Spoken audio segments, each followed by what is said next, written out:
What's up, Red Wings fans? Welcome inside Little Caesars Arena for another edition of the Forecheck presented by PointsBet. I'm Daniella Bruce alongside the radio voice of the Detroit Red Wings, Kal. I want to kick off today's show with a special birthday shout out to Darren McCarty. He is celebrating his big 50th birthday today. He always says Drapes is getting old, Maltz is getting old. Darren, I think you're getting old. I want to open up the show by saying you got a rip in your sleeve right there. Do I? April Fools, gotcha.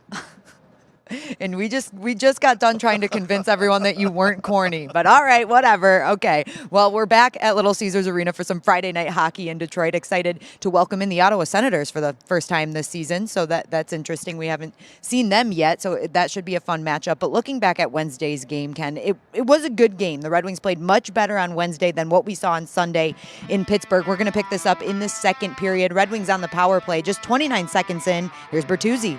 Yeah, really good shot right there by Tyler Bertuzzi, and it came early in the period, too, and that's what was important for the Red Wings to take the lead right there, and what a slap shot goal there by Bertuzzi. Continues to have a terrific season for Detroit. Yeah, not the normal Bertuzzi-esque goal that we see. He's more of the dirty goal scorer, but that one was really pretty and would make it 3-2 in favor of the Red Wings. Now, we're still in the second period, and here's New York. The puck is dumped into the corner. Zibanejad going in after it. He comes away with the puck, and then Vetrano is there to get the puck and give it to Panarin, who's going to bury right in front. The bread man, he finished with 3 points there, Panarin. And you know what? I didn't think he looked impressive in the game. But then you look at the stats at the final end of the game, and he's got a goal and a couple of assists. So he was really good for the New York Rangers. That he was, and that would tie the game up at 3 as we head to the third period. Here Pius Suter wins the faceoff. Mark Stahl takes the shot, and Adam Ernie with the backhand to bury his first goal, Ken, since January 22nd. Yeah, a long time coming for Adam Ernie, and that just goes to show you anything can happen when you put the puck on net.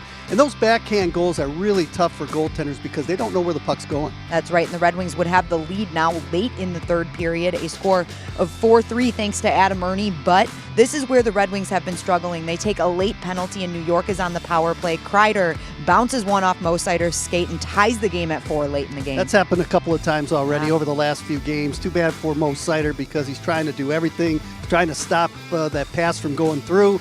And once you know it, it deflects off his skate into the net to tie it up. Yeah, and that's something that the Red Wings are going to learn. That's just a tough penalty to take there at the end of the game against one of the best power plays in the league. So this game would end up in overtime, and here come the Rangers. They're on the rush here, trying to get something set up. And what looks like it's not going to be much of anything turns into a little 2-on-1 here, and it's Andrew Kopp who buries the goal, the Michigan native, and wins the game for New York. I told you, I always liked that guy. And yeah. I was hoping that one day he'll wear that Red Wing sweater, but I think Pius Suter had to come back, and he kind of got lost. He lost his man right there, and you know, he should have been taking Andrew Kopp, but things happen in a hurry, and when you got Panarin making a pass like that, it's really hard to defend. The Red Wings did score 4 goals in that game, Ken. Looking at the goal scorers, Michael Rasmussen gets one. Jacob Verana, who's been on fire since returning from his shoulder surgery, and then we saw both Tyler Bertuzzi and Adam Ernie's goals. So it's good that they're finding the back of the net, but still got to tighten things up defensively. Absolutely. You can't give up 4 or 5 goals and expect to win, not in the National Hockey League and not against a really good team like the New York Rangers. Somebody that's not on that list that I thought played really well over the last several games, skating really strong, Joe Veleno. Yeah. I thought he played a really strong game, and it seems like he's coming around now late in the season, and I like the line that he's on as well. Yeah, he's been a great bottom 6 guy so far for the Red Wings this season, and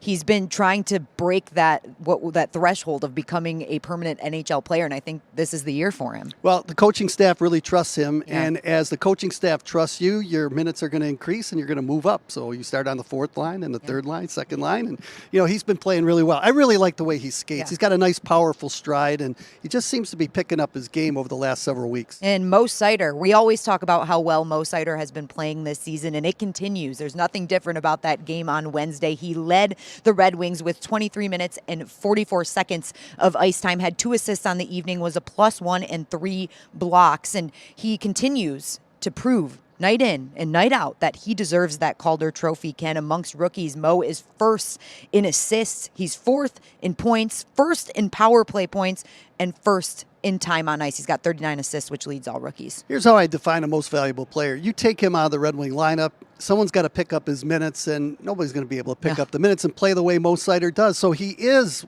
the most valuable player, I think, on this Red Wing team. He should be Rookie of the Year as well. The patience he shows, especially on Tyler Bertuzzi's power play goal that we just watched, he doesn't doesn't panic with the puck. He makes sure the play is right. He draws a defenseman over, finds Tyler Bertuzzi, and bam, the Red Wings score. So it's just incredible to watch at such a young age. Daniela, when you look at really solid defensemen, I'm talking guys like Bobby Orr, Nicholas Lidstrom, Doug Harvey back in the day before you were born, but I was just a little kid.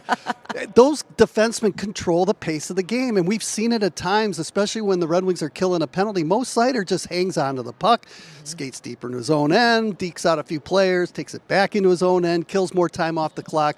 He is sensational, and he's only going to get better and better, and that's the scary part because he's already good right now. We've got another talented rookie in Lucas Raymond on our hands here in Detroit. He became the 4th player in Red Wings history to reach the 50-point mark in a season before age 21. The other 4 players to do that, well, I guess 3 other players to do that, Marcel Dion, Mark Osborne, Steve Yzerman, did it twice. He's also the first rookie to record 20 goals and 30 assists since Sergei Fedorov in 1991. That's pretty darn good company right there. And I remember Marcel Dion. He was one of my favorite all-time Red Wing players after Gordie Howe, and then obviously Steve Yzerman came in. But he was dynamic, and I think Marcel still holds the single Red Wing record for most shorthanded goals in the season with 10. Sometimes teams get 10 in a season. He had 10 by himself. But Lucas Raymond continues to shine, continues to play well. 1 point behind Michael Bunting for the point total as far as points by a rookie in the NHL. Yeah, definitely some exciting rookies to watch here in Detroit. We've got the Ottawa Senators in town tonight. As I mentioned, Ken, they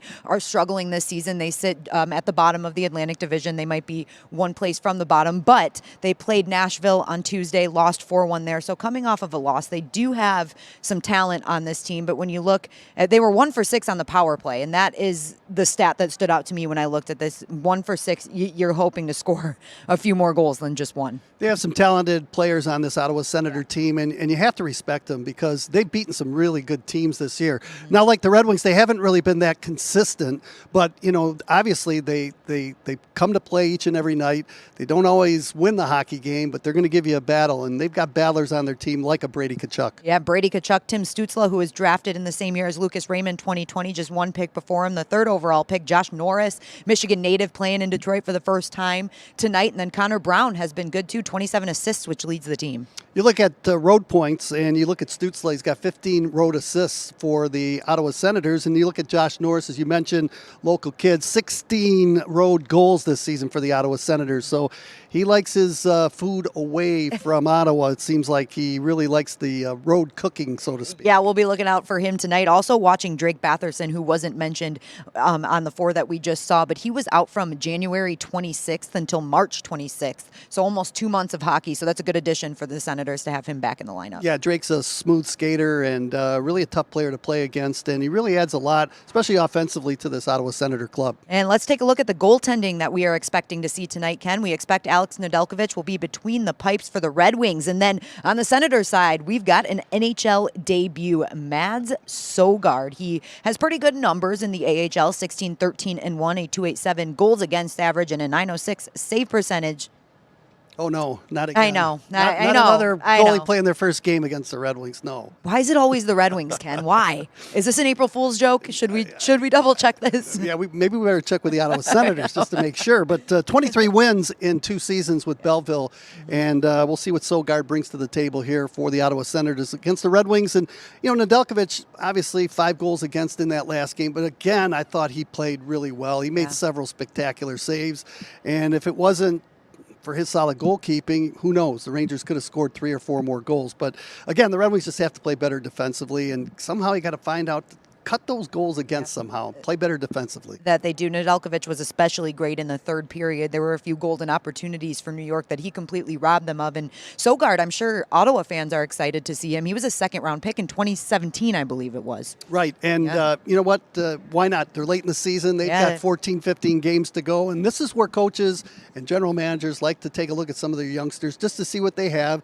And it's a good way just to challenge the young players, see what they can do in the National Hockey League. And I'm sure that's what Ottawa's going to do with Søgaard here tonight. If anybody watching would like to place a bet on tonight's game, make sure you download the PointsBet app if you haven't already. The Red Wings are a -1.5 heading into tonight's matchup with the Senators. Over-under set at 6. So another high-scoring prediction, Ken. Yeah, I'm going over. Gotta go over. Red Wings are allowing 4 goals a game.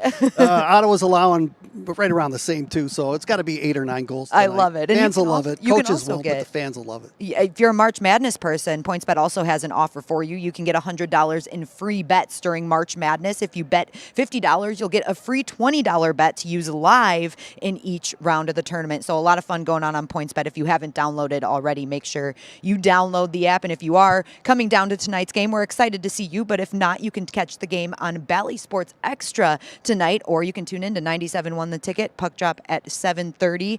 Cal, no more April Fool's jokes today. No more. All right, that was it. We'll just forecheck you later. Forecheck you later, everybody. Thank you for tuning in.